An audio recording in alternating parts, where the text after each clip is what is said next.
Há algo estranho nas pessoas verdadeiramente consistentes. Elas não falam muito, não postam frases motivacionais, não precisam se justificar, apenas fazem. E, curiosamente, isso incomoda. A presença de alguém que cumpre o que promete, que aparece todo dia, mesmo cansado, mesmo sem plateia, é quase uma afronta para o resto do mundo. Porque, no fundo, a consistência é um espelho, e espelhos não mentem. Enquanto muitos buscam equilíbrio, a verdadeira transformação nasce do desequilíbrio. Daqueles dias em que você levanta sem vontade, mas levanta mesmo assim. A consistência que muda uma vida não é bonita, nem romântica. Ela é crua, solitária, às vezes feia. É o tipo de disciplina que torna as pessoas ao seu redor desconfortáveis, porque revela o quanto elas mesmas desistiram de si. Mas por que o mundo teme quem não desiste? Por que a tranquilidade de alguém determinado incomoda tanto? Talvez porque a consistência silenciosa destrua as ilusões que a sociedade moderna vende, o mito da motivação, o culto ao prazer, a promessa de que seguir o coração basta. Não basta. O mundo moderno foi desenhado para distrações, não para profundidade, para começos bonitos e abandonos elegantes. Vivemos cercados por estímulos que imploram por nossa atenção. Notificações, comparações, pequenos prazeres imediatos. E quanto mais o mundo acelera, mais raro se torna encontrar alguém que permaneça. Alguém que escolhe o mesmo horário, o mesmo gesto, o mesmo caminho. Em uma era que idolatra a variedade, a verdadeira revolução é a repetição. Você já reparou como a internet celebra quem começa, mas ignora quem continua?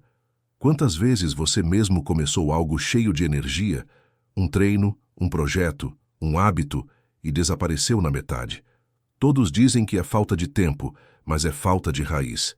A mente moderna se viciou em recomeçar porque tem medo de se aprofundar. Mas existe um tipo de pessoa que parece viver em outro ritmo. Elas acordam cedo, praticam em silêncio e não negociam com o cansaço. Não buscam inspiração, criam estrutura. Elas são as que não precisam de motivação, porque transformaram o ato de continuar em parte da própria identidade. Essas pessoas não têm um plano B. Elas se tornaram o plano. E talvez você sinta agora mesmo um desconforto misturado com curiosidade. Porque em algum nível sabe que também é capaz disso. Que dentro do caos existe uma versão sua que não depende mais de vontade, apenas de decisão. Se você sente que está pronto para quebrar o ciclo dos começos infinitos, curta este vídeo, inscreva-se e comente o que hoje ainda te faz parar. Porque o que vem a seguir não é um discurso motivacional, é um sistema, um método antigo, quase esquecido, que transforma a disciplina em identidade. Você está pronto para entender por que o silêncio de quem é consistente assusta tanto? Motivação é um truque elegante da biologia. Um pico químico cuidadosamente embalado em frases de impacto. Ela te faz sentir invencível por algumas horas, talvez dias, mas logo evapora, deixando você de volta no mesmo ponto, exausto, confuso e culpado. O problema nunca foi falta de força de vontade. Foi acreditar que ela seria suficiente. A verdade é simples e incômoda. A motivação é o vício mais aceito do século XXI. A cada vídeo, palestra ou música inspiradora, o cérebro libera uma pequena dose de dopamina, e essa sensação cria a ilusão de progresso. Você sente que está mudando, quando na verdade só está sendo recompensado por imaginar que mudaria. É como correr em uma esteira, movimento constante, mas nenhum avanço real. Você já percebeu que quanto mais busca motivação, menos consegue agir sem ela? É como depender de uma droga emocional. O corpo se acostuma com o estímulo, e sem ele, tudo parece cinza. É por isso que tantas pessoas começam fortes e desaparecem silenciosamente. Porque aquilo que nasceu do impulso, precisa do impulso para sobreviver. Os estoicos já sabiam disso muito antes da neurociência explicar. Sêneca dizia que a mente humana é uma péssima conselheira quando está dominada por emoção. O mesmo princípio guiava os samurais. Eles não agiam porque sentiam vontade, mas porque tinham um código. E o código não negociava. Motivação vem e vai. O código permanece. Mas como criar um código próprio num mundo que celebra a volatilidade? Um mundo onde tudo muda, onde a consistência parece uma prisão. Talvez a resposta esteja naquilo que mais tememos, a rotina. O mesmo gesto repetido até que se torne natural. A prática sem lacunas. Os monges Zen chamavam isso de Guoji, o estado onde o fazer não depende mais do querer. Dogen, um dos mestres do século XIII, dizia que a prática verdadeira é aquela que não tem buracos, nem físicos, nem mentais. Porque é nesses buracos que o antigo eu volta para negociar. E a negociação sempre começa com a mesma voz. Hoje não, só hoje, amanhã eu compenso. Você já ouviu essa voz? Todos nós já. Ela parece racional, até carinhosa, mas é a forma mais sofisticada da desistência. O ego nunca manda você parar. Ele apenas convence você a adiar. Quando você percebe que está preso nesse ciclo, entende que não precisa de mais emoção, precisa de estrutura, e a estrutura nasce da eliminação da escolha. Quanto menos decisões você precisa tomar, mais energia sobra para continuar. Mas como transformar isso em prática? Como criar um sistema que funcione mesmo quando o corpo quer parar? O Zen God ensina que o primeiro passo não é querer mais, mas querer menos. Reduzir as brechas por onde a dúvida entra. E é aí que o sistema começa a tomar forma, quando o compromisso deixa de ser um desejo e se torna um voto. Quando o eu quero dá lugar ao eu sou. Você já pensou em o que mudaria na sua vida se a palavra desistir simplesmente deixasse de existir no seu vocabulário? Imagine uma vida em que você não precise mais se convencer a continuar. Nenhum debate interno, nenhuma dúvida. Você apenas faz. Não por força, mas por natureza. É isso que o Zen chama de Guoji, o fazer que acontece sem esforço, quando o ato se torna inevitável. Mas o que isso significa de fato? Significa eliminar o espaço entre intenção e ação.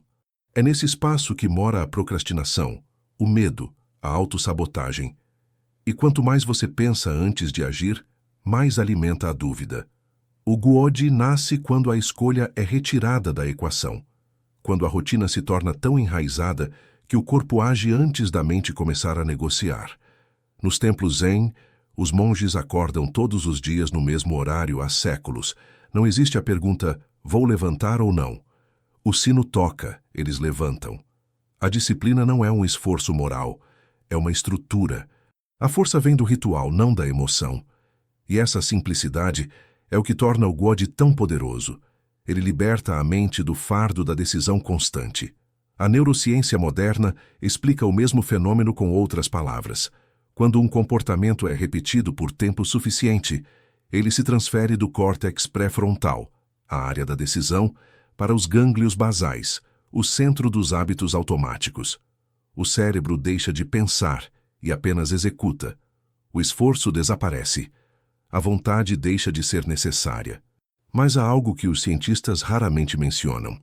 Essa transição não é apenas biológica, é espiritual. Porque à medida que a ação se torna automática, o eu que hesita começa a morrer. O praticante deixa de ser alguém tentando e se torna alguém sendo. É o ponto onde a disciplina se converte em identidade. Pense nos artistas que treinam a mesma pincelada por anos, nos músicos que repetem escalas até os dedos tocarem sozinhos, nos atletas que correm até o corpo lembrar sozinho do movimento.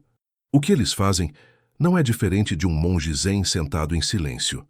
É o mesmo princípio, uma prática contínua até que o fazer aconteça sem o fazedor.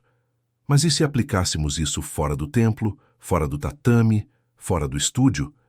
E se sua vida fosse o dojo?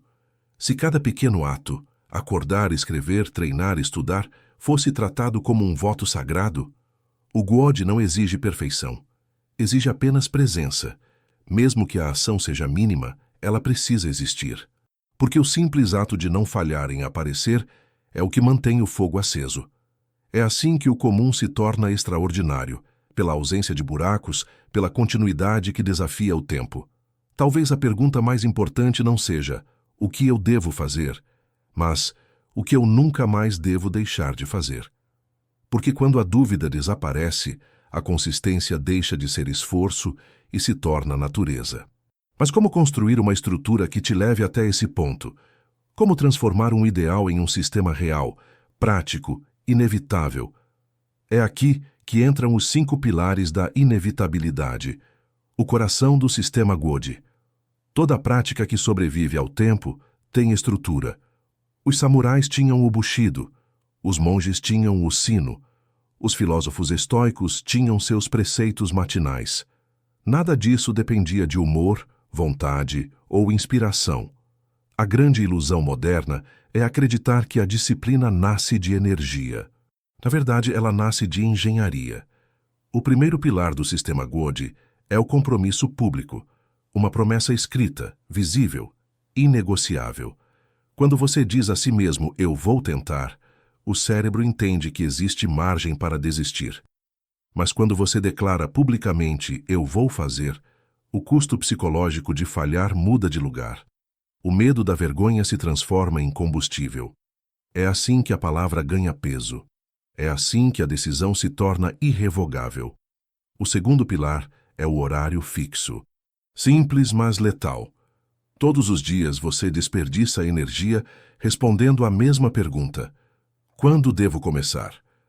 Essa indecisão é um buraco no sistema. Quando a hora é imutável, o cérebro para de negociar e apenas obedece.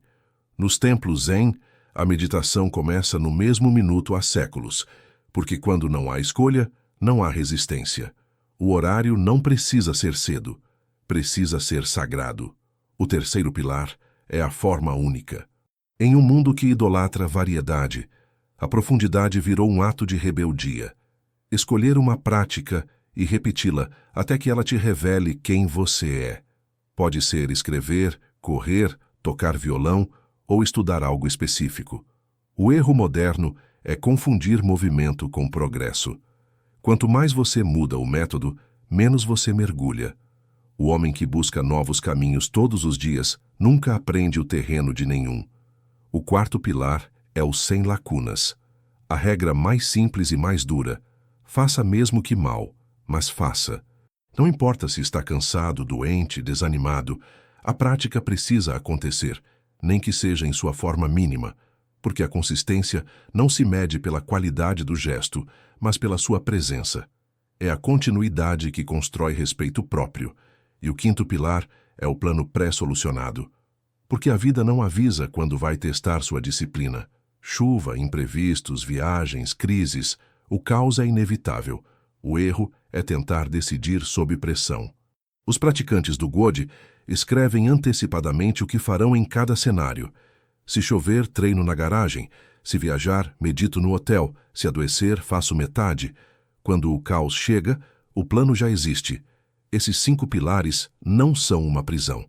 São chaves. Eles libertam você da tirania da oscilação emocional.